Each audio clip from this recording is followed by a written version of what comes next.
Hey guys, one of the things that I've been asked quite a bit is how I sharpen my knives. Now, the answer to that is actually quite complicated because it kind of depends on which knife I'm sharpening. But basically what I wanted to do in this video was go over the basic principle of sharpening, and then at a later date I'll do a more in-depth video on all of the different sharpening tools that I use.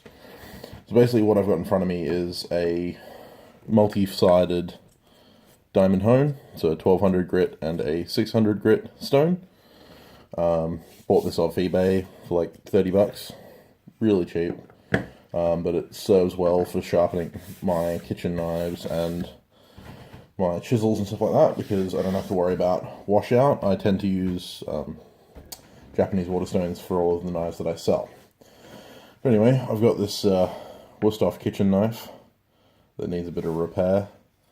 At the moment it's fairly blunt, but just to make sure that it's totally blunt, I'm going to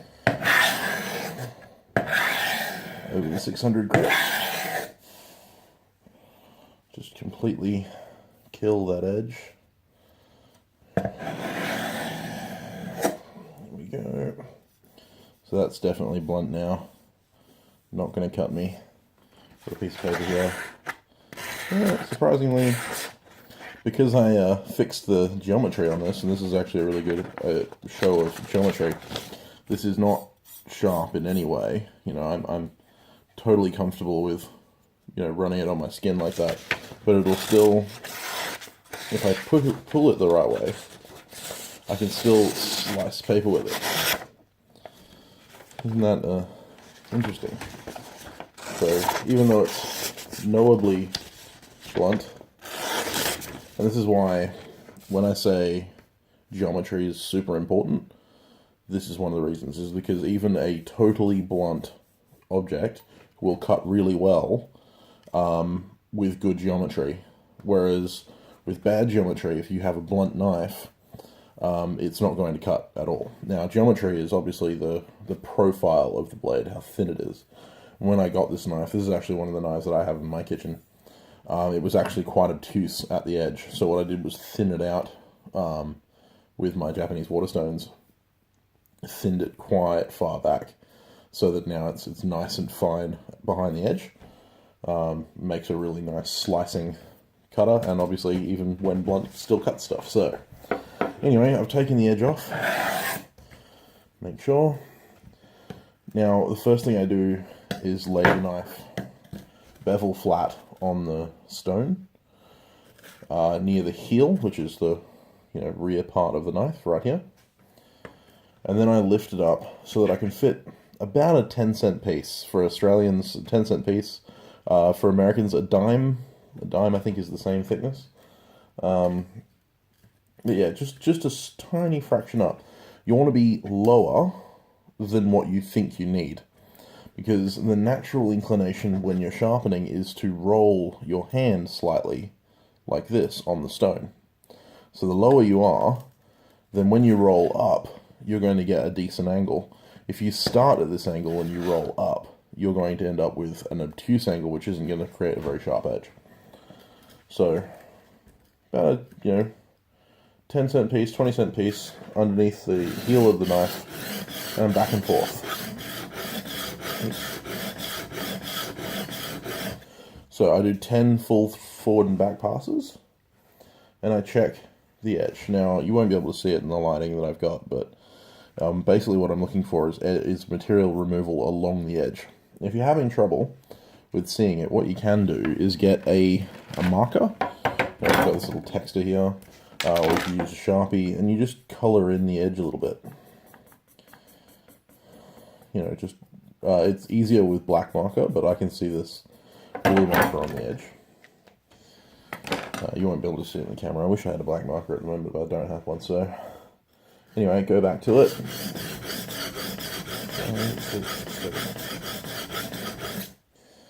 And I'm now able to see, actually you might be able to see that, yeah, there you go. You can see that where I've removed material is the nice silver line, and then behind it is the slightly darker line where the texture still is. So what I want to do is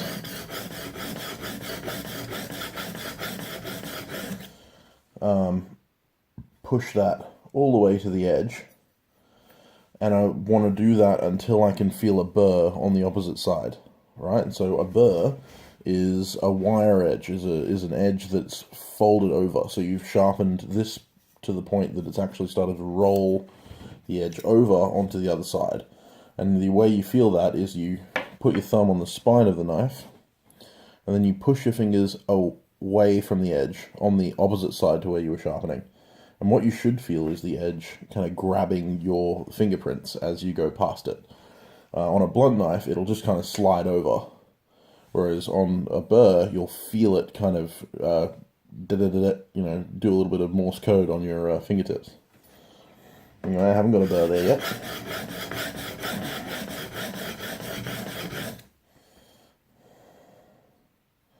Okay, I'm starting to get a burr there. There's not a burr back here at the heel. So what I do is my two fingers are being pressed into the spot I want to remove material.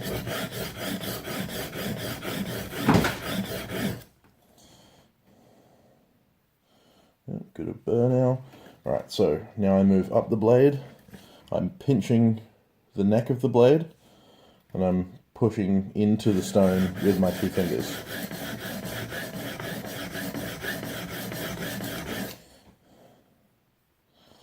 And again, I'm just checking for that burr.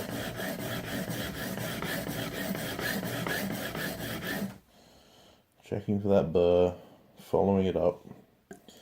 As I move up, I tend to move my grip up the knife, because the shorter distance between your hand and the stone, the less flex you get in the blade, which means that you get more even edges.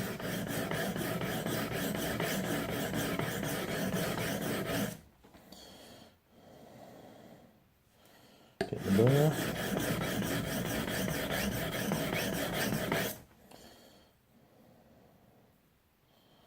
Okay, so now I get to the tip here where it's rounded. I want to slightly rock my hand like this, like I'm almost slicing into the stone. And the reason for that is because that follows the curve. And obviously, I'm being super. I'm overextending this, but yeah, the actual action is something more like this.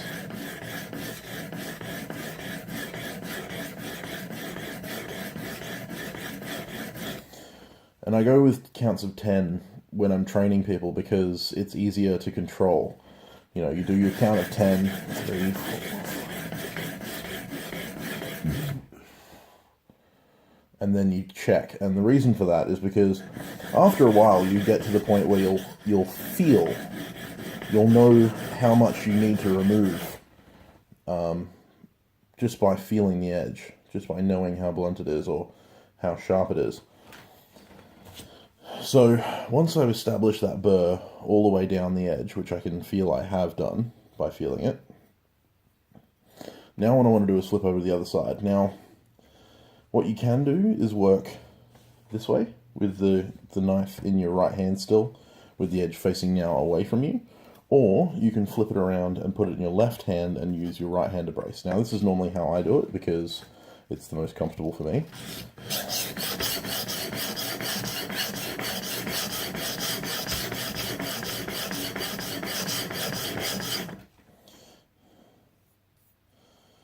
And then what we're feeling for is obviously pushing that burr back over the other side.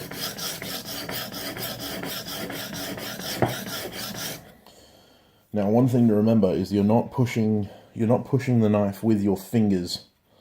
You're pushing the knife with the handle. You're doing this, and I mean, I could sharpen like this. The fingers are providing downwards pressure in order to put it in contact with the stone. You can sharpen with one hand, but it's a lot less controlled.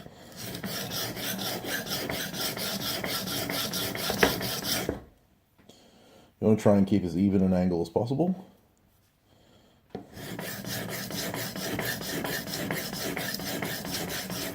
The other reason that you want to use the 10 count strokes is because you want to take even amounts of material from both sides of the knife. If you take 20 strokes on one side and only 10 on the other, you're going to end up with a slightly off angle on your blade, which means that it'll cut scallops rather than cutting straight. So you want to remove the same amount of material from both sides.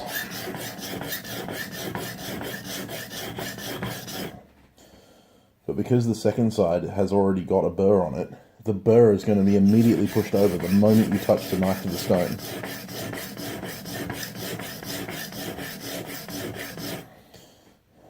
So try and count how many strokes you do, or how much energy you put into one area, and try and match that on the opposite side to keep that edge centered.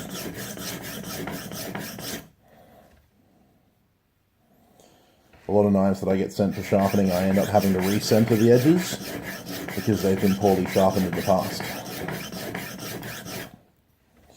I might go into that in another video if there's enough interest.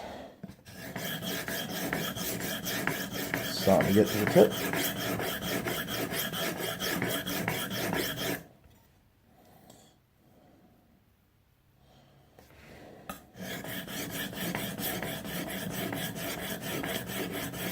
Doing that rocking motion.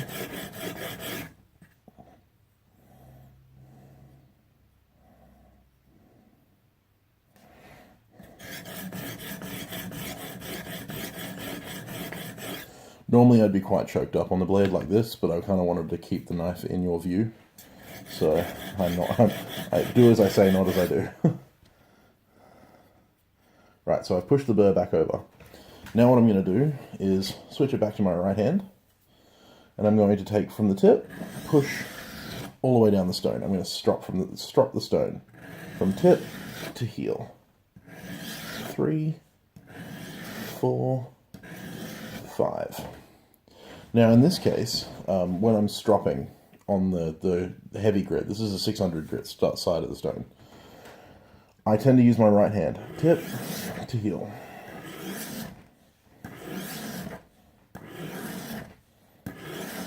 Five each side, and then one for good luck, as I like to say. Right, and that will have straightened the burr. Right, it'll have brought the burr into the center. So now what we want to do is we want to refine that burr and then eventually break it off. So what we do is we now take the 600 side, flip it over, go over the 1200. Now this is the same if you're using a coarse and a fine stone bench stone, if you're using a two different Japanese water stones, if you're using even a single stone, you can still use the same principle. If you're using a single stone, then when you do your polishing strokes, you're doing them lighter, so you're not putting as much pressure downwards on the blade. Now when I get to the 1200 grit, I don't do the backwards and forwards anymore, because I'm not trying to sort the edge, I'm trying to now hone it. So instead, I'm just doing the stropping strokes. 1, 2, 3, 4, 5. 1, 2, 3, 4. It's really important to keep that same angle. 1, 2, 3. 1, 2, 3. And then I'm going 1, 2. 1, 2. 1, 2. And then 1 and 1. 1 and 1. And that should have straightened out the burr, but it also refined it. Now what I do is I get a random piece of wood. This just happens to be the handle of my paddle strop. And I'm going to run the knife through the wood, and you'll feel it grab. 2, 3. Different cut each time. You'll see I've made 3 separate cuts. The reason for that is because if you run it through the same cut, you're going to be running your fresh edge over the metal filings in the cut of the first one. So now that I've taken the burr off, because that's what that's done, is stripped that wire edge, which a lot of the time you'll actually be able to see. Now I'm going to take one pass. 1, 2. Just 2 passes. Right, and that will have given you a nice fine edge with which to sharpen. And if I feel like I need to do it again, 2, 1, 2, and you'll notice that I'm putting almost no pressure on it at all. I'm just using it to hone that edge. So now at this point, I can actually feel that it's probably sharp enough that I could take some hair off. Yeah, there you go. I'm not sure how close I can get this. But yeah, it's pretty dang sharp. And for use in the kitchen, that's pretty much all I need. If I want to get super anal about my edges, I go to what I call a paddle strop. Or I've got just a strop is just a piece of leather backed by a piece of wood. This is just veg tan leather.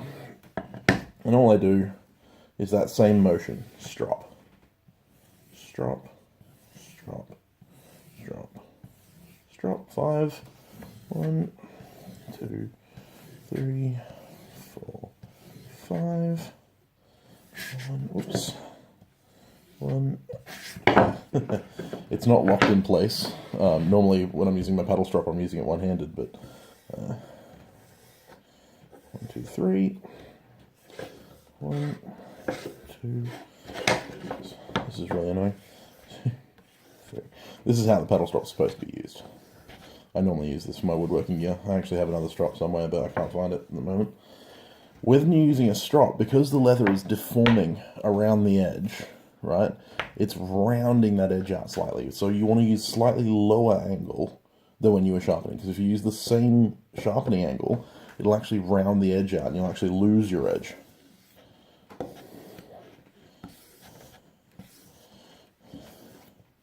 Same process as before, but now you should have a super fine edge, which, yeah, is hair-popping sharp.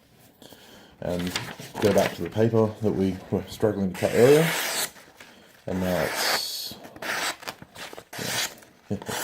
trying to be, it's pretty dang sharp, And this is the thing about fine geometry. Even though I took that edge off, it didn't take much to get it back there. Obviously, it took a little longer because I was talking, but with a 600, 1200 stone and a strop, you can get an edge that will shave you quite comfortably.